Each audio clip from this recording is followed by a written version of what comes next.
Good morning, I'm Taylor Wilson, and today is Saturday, January 13th, 2024. This is the Excerpt.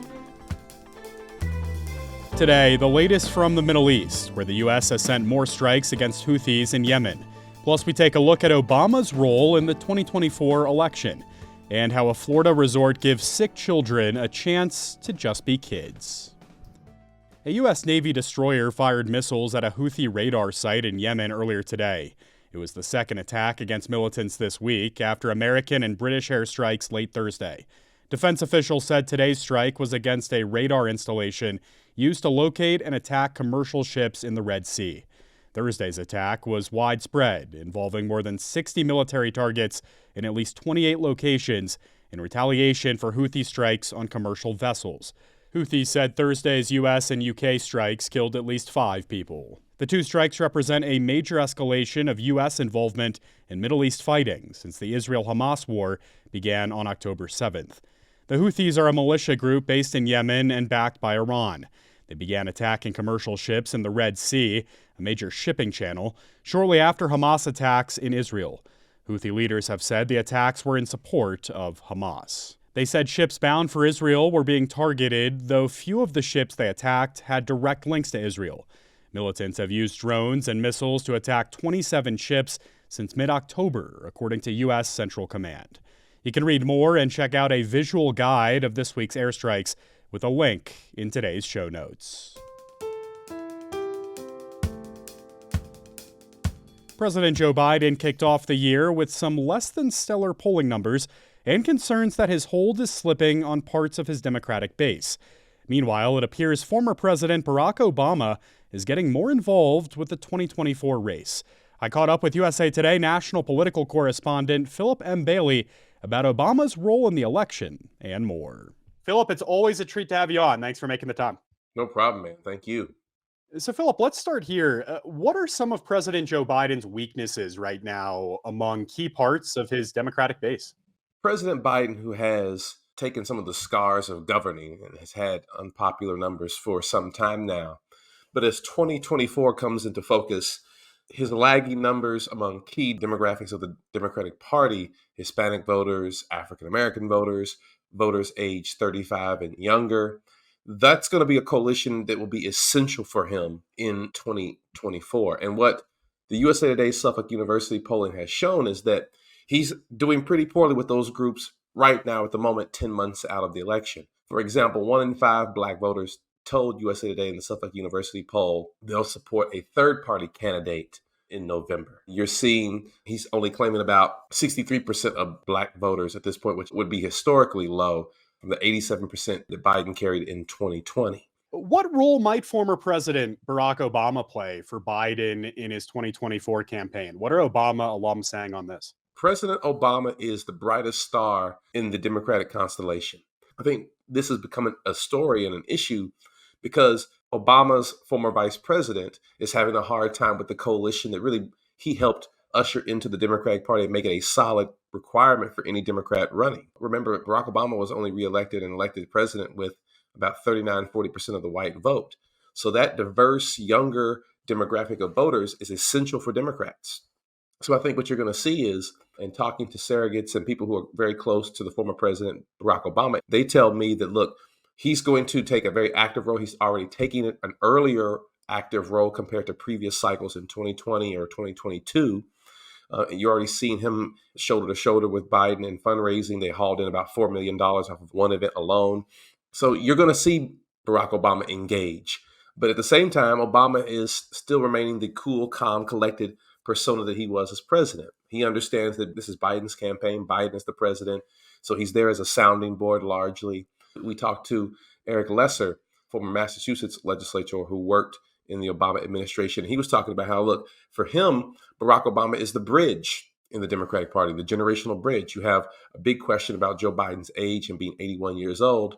But at the same time, relatively speaking, Barack Obama's a kid. He's only in his 60s. So he's often seen as the bridge between Biden and younger Democrats like a Maxwell Frost, a congressman from Florida, who Obama has reportedly met with along with AOC and others.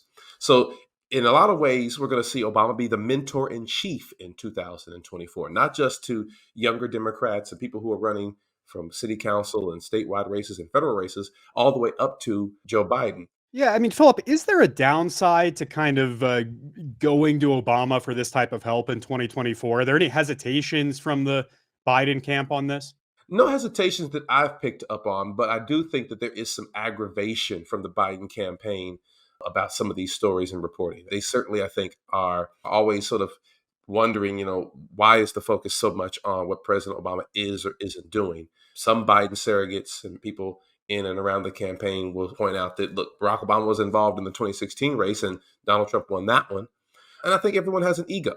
And I don't think that Joe Biden is any different. I think that some of these criticisms coming from certain individuals that used to work for President Obama probably didn't have the best working relationship with Joe Biden when he was vice president. But look, a lot of people who work for Joe Biden used to work for Barack Obama. The way it was described to me by sources close to former President Obama was, we're like a family. There's a little bit of dysfunction. There's a little bit of disagreement. I do think that because of Joe Biden's age, there will be a question of, is he up to it? Right? There will be a question of, can he handle the long haul of this? And I think there is a part of the Biden orbit and a part of the Biden network that probably doesn't want to be seen as too reliant on Barack Obama. I think what you will see happen over the coming weeks and months, Taylor, is that the Biden campaign, I think, is going to focus its message, particularly as we see what happens on the Republican side. If Donald Trump ends up recapturing the Republican nomination, they certainly want this to be a binary choice. But there's a lot of unanswered questions. There's a lot of hypotheticals. And let's always remember, most people are still not paying attention, right? No votes have been cast yet. These polls and surveys, even ours, are snapshots. They are moments in time. The only poll that matters is the one on Election Day. All right, Phillip M. Bailey, 2024 is here. I know we'll chat again throughout this big political year. Thanks so much. Taylor, thank you. The Federal Aviation Administration has announced increased oversight of Boeing's 737 MAX production. FAA Administrator Mike Whitaker said in a statement, quote, "The grounding of the 737-9 and the multiple production-related issues identified in recent years require us to look at every option to reduce risk. The FAA is exploring the use of an independent third party to oversee Boeing's inspections and its quality system," unquote. The move came less than a day after the FAA said it would investigate the aircraft manufacturer's production process. Some 737 MAX 9 jets remain grounded as the FAA works to decide on requirements for hardware inspections that airlines will have to carry out before their return to service. Part of the plane's fuselage ripped apart during an Alaska Airlines flight earlier this month. Previous versions of the 737 MAX were involved in 2 crashes in 2018 and 2019, killing hundreds of people.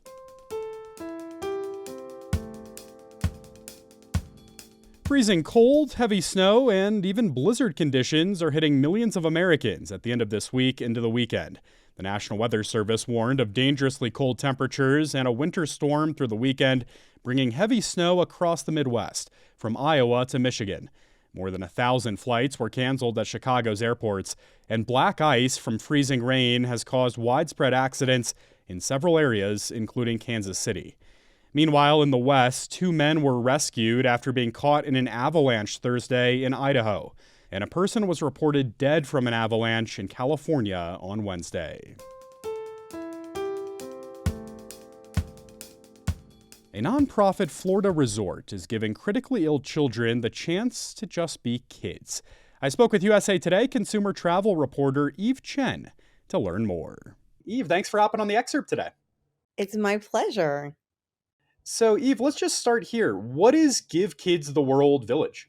Give Kids the World Village is an 89-acre nonprofit resort in the Orlando area, and it's exclusively for critically ill kids and their families.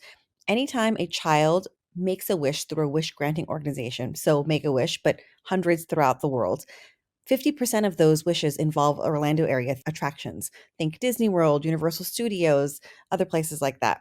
And when they make these wishes and they're granted, they get to stay at this village, which is a fully immersive, fully accessible experience for a whole week for their family.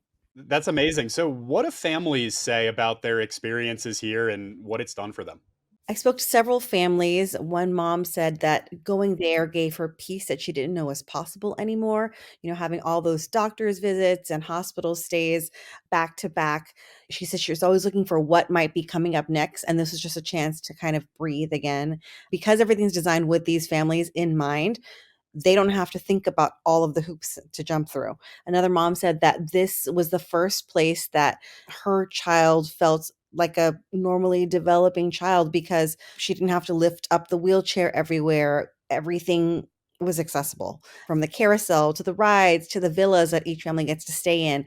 The showers are wheelchair accessible. So one teenage child told the president and CEO of Give Kids the World Village, Pamela Landworth, that it was the first time she'd ever taken a shower by herself because she's able to roll in by herself. And these are things that people take for granted, but it's purposely designed for these families and kids to be able to enjoy the things that we all take for granted. What a remarkable place, Eve. What are you hearing about why it's so vital for some of these kids to see others like themselves at a place like this? One of the things that the president and CEO, Pamela Landworth, told me was that it can be very isolating when you're going through an experience like this because no one may be around you, your friends and your family, they've not gone through this type of medically complex journey before. And so you might see other families like this when you're at the hospital or at the doctor's office, but just to enjoy everyday life, eating a meal, having a fun time, doing things and not getting stared at was really big for them because a lot of times if they have a visible illness, they get looks or may feel under a microscope. Where here, every child is going through some sort of journey like that, so they don't feel alone. One of the kids told me, he's 9 years old. He said that every time he met another child, he'd say, "What kind of surgery did you have to come here?" So it was totally comfortable for them. It must just be such a powerful sense of relief for them. And Eve, it sounds like some of these kids and families end up returning after their first visit. What can you tell us about these alumni visits? Sure. So the first trip is that wish trip, and that's just a once in a lifetime experience. That's week long. They get to do all the things. They have all their meals covered, their housing. They get tickets to all of the parks and all of these on site experiences at the resort itself. But then they can also come back twice a year for alumni visits. It's not going to be the same like blowout trip as the wish trip, but they can enjoy the on site amenities that they would have during the previous experiences. So every night they have a nightly party with a different theme. Like they have a winter wonderland night and a Halloween theme night and a talent show night. And basically it's a chance for these families to make memories that one mom said they may have missed when they were in the hospital or their kids were not well enough to make these family memories, or if their time with their children is limited because some of these children unfortunately are not just critically but terminally ill. This is a chance to make some memories that they may never get to make down the line. So it's really special to them. Eve Chen covers consumer travel for USA Today. Eve, it's such a moving piece. Thanks for coming on and chatting about it. Thank you so much. It's my honor. You can read Eve's full story with a link in today's show notes. And be sure to stay tuned to the excerpt tomorrow when my colleague Dana Taylor honors Martin Luther King Day, looking back at Dr. King's I Have a Dream speech and his outsized impact on the civil rights movement. You can find the episode right here on this feed. And thanks for listening to the excerpt. A reminder, we're now on YouTube. You can find all our episodes, podcasts, and vodcasts on our YouTube playlist. We have a link in today's show notes. I'm Taylor Wilson, and I'll be back Monday with more of the excerpt from USA Today.